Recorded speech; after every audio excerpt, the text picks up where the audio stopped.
episode 3398, Aging Gratefully. Moms, it's time to rediscover, rejuvenate, and renew who you are in mind, body, and spirit. Welcome to Create Your Now, Your Best Selfie, the show to help you do just that. Here's your host, certified life coach, personal trainer, and nutritionist, Christiane Wargo. Happy day. I hope you're having a fabulous week. It is Hump Day, which means it is Wellness Wednesday, and I want you to be thinking about how healthy you want to be, not just today, but for the rest of your life. It's all about aging gratefully. For those of you who are brand new to Create Your Now, welcome to this incredible family. I'm so delighted of your presence. If you already haven't had the opportunity, you'll want to head over to createyournow.com, where you can learn more and sign up for the K.I.S.S newsletter, the Keep It Simple strategy, everyday solutions to live, love, and impact. Well, this episode is brought to you by AIM, inspiring connection and community. So I've got a question for you. How much of your life are you worrying about your diet and exercise, counting the steps, tallying calories, questioning your healthy living? What if you looked at your day with the tune of aging gratefully? What if, instead of approaching health with a mindset of scarcity and lack, you viewed aging as an opportunity to be embraced with gratitude? You know, in our society, we are just obsessed with perfection and eternal youth. And in that, it's easy for us to fall into the trap of constantly feeling like you're not good enough. Whether it's your weight, are you always wondering what's on the scale? You know what? I just recently weighed myself. I think it's not even been 24 hours. And when I stepped on that scale, I had not weighed myself for at least 2 months. And I was like, oh dear. I mean, I actually was thinking more like, oh Lord, I just know this is going to be bad. And I had projected that I would be 10 to 12 pounds heavier. Do you know what? I was only 4 pounds heavier, and I was weighing myself with clothes on. Not when I normally weigh myself. I was like, whoop, whoop, raise the roof. But when we consider ourselves, right, I hadn't weighed myself forever. You're not good enough. I've struggled with weight since having babies. Whether I was pregnant or nursing for 10 years, it took a toll on my body. So maybe you're one who's struggling with weight. You want a particular number on that scale. Maybe it's a number on your hanger. Maybe it's your appearance. Too many wrinkles? Not enough? Maybe you've got laugh lines, which you're like, I never really earned them because I really don't laugh very much. Maybe it's your fitness level. You want to be stronger, faster. You want to be more fit. The pressure to measure up to impossible standards can feel relentless. I mean, how are you handling that right now? Do you have a perfect diet? Do you have everything aligned? Are you eating exactly what you're supposed to? I mean, we had graduation for it seemed like forever. It was like a week and a half. We had family coming in, friends coming in, family of family.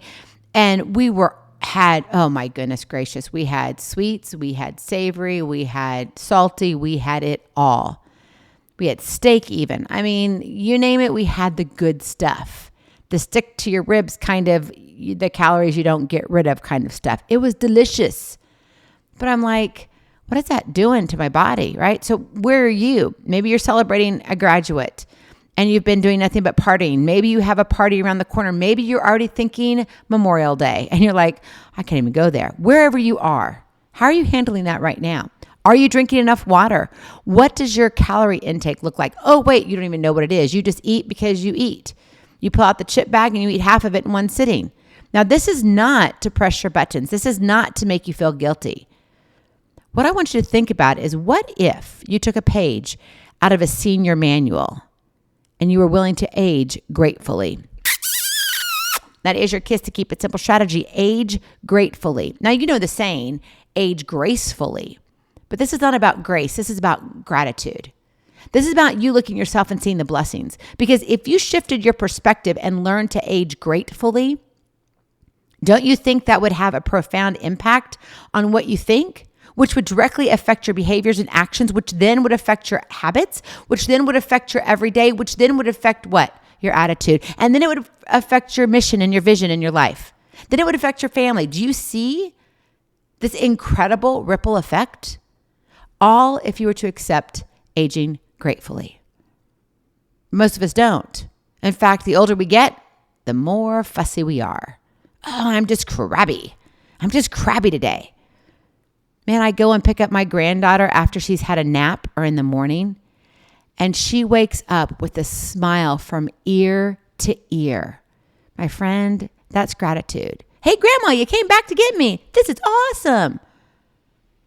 What if you woke up every morning and said, hey, Sue, you woke up this morning. This is awesome.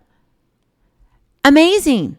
Maybe you could look at yourself and say, you know what? Yeah, maybe I don't like the number on the scale. I don't like the number on the hanger. I don't like all these clothes that I have in my closet that are not fitting right. Maybe they're too loose or they're too tight. Doesn't matter, right? We can complain on either ends.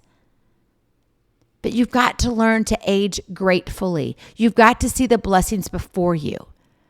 So what does that look like in real life to age gratefully? Number one, you have to practice self-compassion. Instead of beating yourself up, because I know you do, I do it. In fact, I know I did it today already, probably 3 or 4 times. Yeah, I know it's not really good. But stop beating yourself up for every perceived flaw or shortcoming and practice self-compassion. Research shows that individuals who are kind to themselves are more likely to adopt healthy habits and stick to them long term. My friend, you can do anything short term. You can do anything for a day or 2, 7 days, 2 weeks.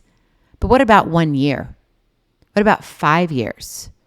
What about for the rest of your life? Treat yourself with the same kindness and understanding you would offer to a loved one.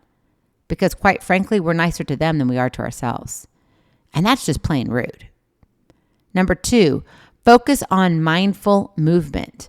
Rather than viewing exercise as a punishment for your body, reframe it as a form of self-care and self-love. Engage in activities that bring you joy and make you feel good. And you're probably like, there is none. Christiane, you can't name one. What about dancing? I love dancing with my grandchildren. You're like, yeah, I would love dancing with my grandchildren, but I don't have any grandchildren. How about just dancing? Just turn on some fun music and dance. What about hiking, going outdoors, breathing in fresh air? Maybe it's meditation. Maybe it's Pilates. Simply taking a leisurely stroll in nature.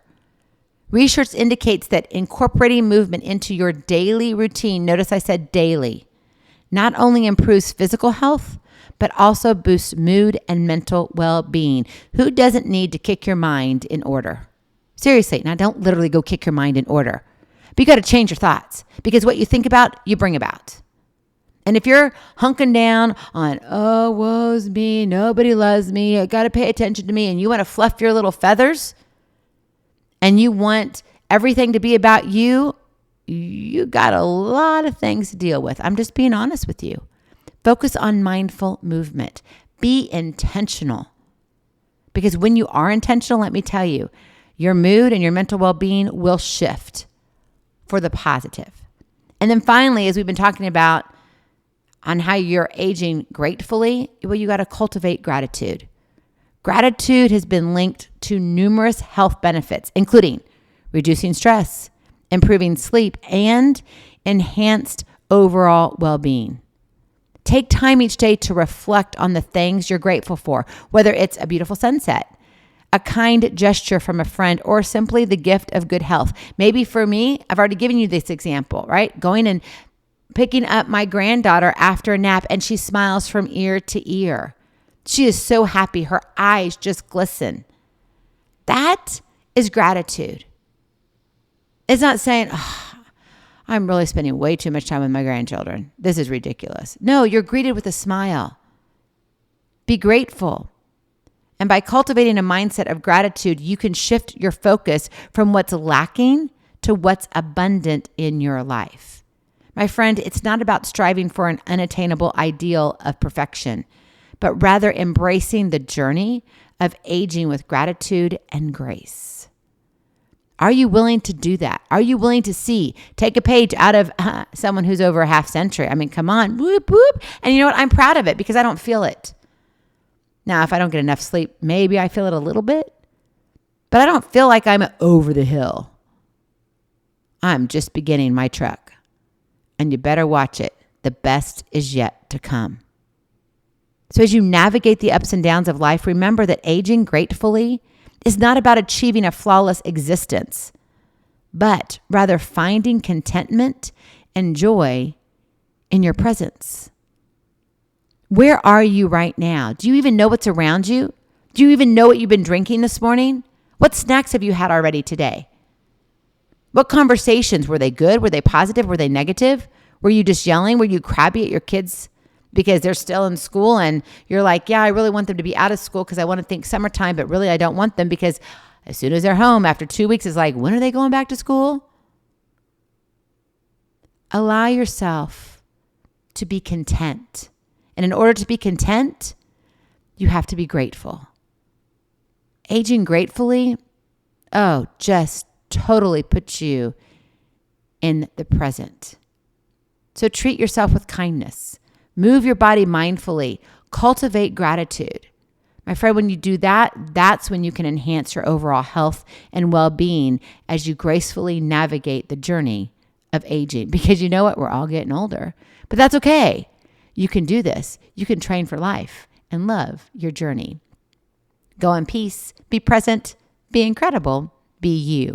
I love you so very much. I cannot wait to see you on the other side. Blessings, hugs, and lots of love. We'll talk to you real soon. Have a glorious, blessed day. Bye-bye. Feeling inspired, ready to train for life and love your journey? Visit createyournow.com for more incredible resources to help you along the way. We'll see you next time on Create Your Now, Your Best Selfie. And remember, always be sure you consult your physician before beginning any health and fitness plan.